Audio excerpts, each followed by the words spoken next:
This general home inspection. We're going to be checking all the outlets that are outside at the moment. Here we use a circuit analyzer. It gives us about 9 results. One of the most important things is ground impedance. Is it grounded properly? The other thing is, do we get a large voltage drop? Either of those conditions can be risky, cause of fires. Other things we look for when we're inspecting is holes in the walls. Rather obviously, when a cable goes through a wall, it actually can actually allow water in.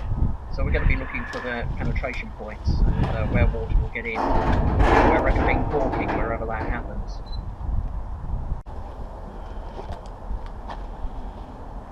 We test the water pressure of all the hose bibs.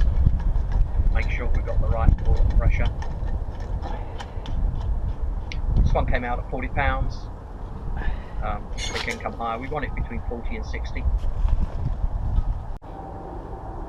We also check every window. We want to know whether or not there are holes in the windows. Holes in the caulking can allow watering, allows cold air in winter, hot air in summer. Not very good.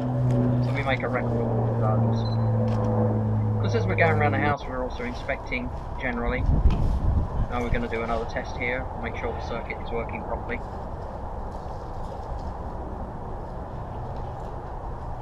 We had quite a lot of circuit drops. These were all put in the report. If you refer to the report, you'll see exactly where the circuit had a voltage drop. Into the house, and we start the whole process again. We're checking the lights.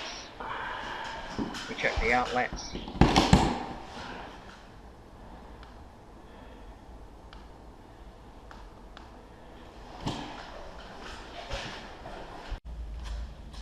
Here we're in the garage, we're looking at the water heaters. These 2 water heaters were incorrectly installed. They were dangerous. Whenever the vent hoods are loose, they can come away, and if they come apart, then the products of combustion, which can contain carbon monoxide, gets into the garage.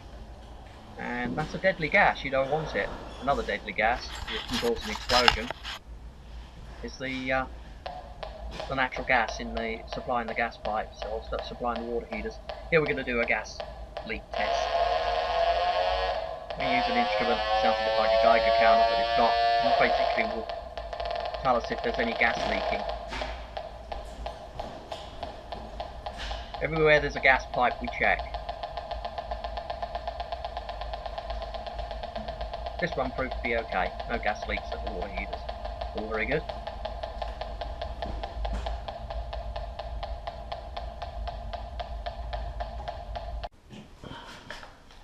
At the hookup for the dryer, we test to make sure we've got 240 volts present. We have. We then go into every bathroom. We're looking really at the drains, the water supply. Is the hot faucet on the left?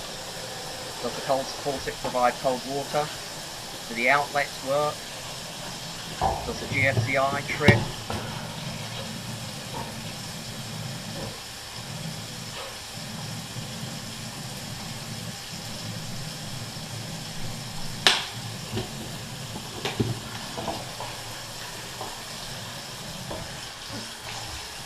Make sure we've got hot water.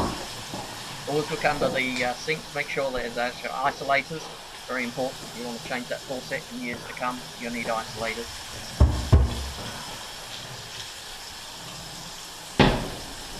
Check the shower, make sure there's water there and it's hot. Also turn on the extractor, make sure they're not too noisy, but they work.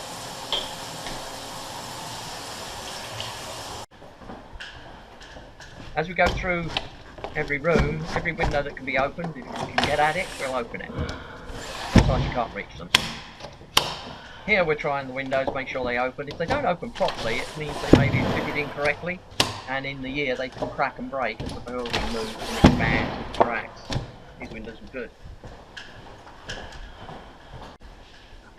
We get to the appliances. We're in the kitchen. We're going to look at the vent hood, make sure the extractor's working, the lights come on. Sounds like an aircraft taking off.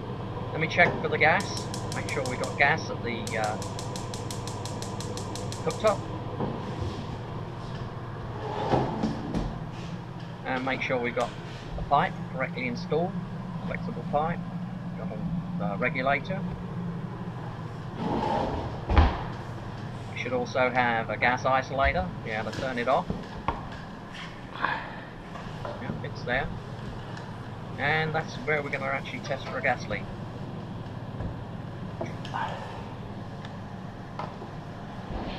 Again, we get the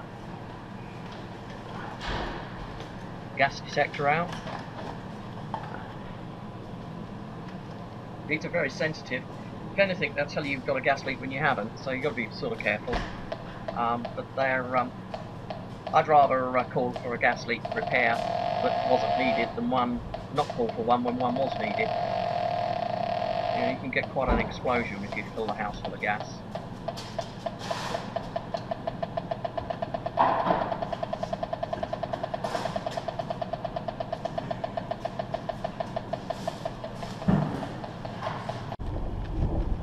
Now we're outside, we're actually at the sewer lines, and we're running the sewer camera.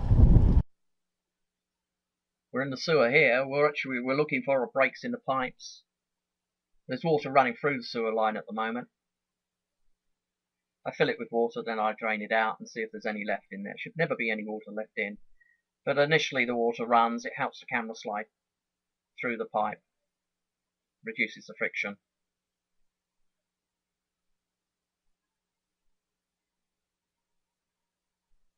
There were no breaks or mishaps with this sewer line, all was in good condition. One of the most common things for sewers is to find them broken. Now we're doing an infrared scan. We scan every exterior surface. Here we're going to be looking at the ceilings and the walls. We do this around the whole of the house. It only takes a few moments, and if anything's wrong, it'll show up very, very quickly. There was a couple of issues at this house, which is in the report.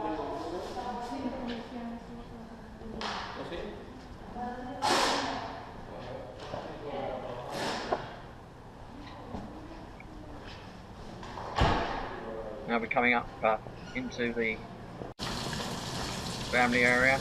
No, we're back at the